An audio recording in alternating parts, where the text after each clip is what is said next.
എന്നോട് പലരും പറഞ്ഞിട്ടുണ്ട് കേട്ടോ, ഇവിടെ നിന്നെ ബാധിക്കും. സത്യം, പറയടാ, അത് അവന് ചെറുപ്പം മുതൽ കാണുന്ന ഒരു അനിയനെ പോലെ എനിക്ക്.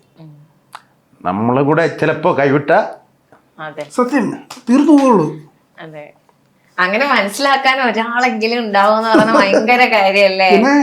എന്ന് വെച്ചാല് എന്താ ഇപ്പം ഈ ഒരു സിറ്റുവേഷൻ പറഞ്ഞോണ്ട്, കാരണം ജിനിച്ചതിന്റെ ഭയങ്കര രീതിയിലുള്ള തേജോവധമാണ് നടന്നുകൊണ്ടിരുന്നത്.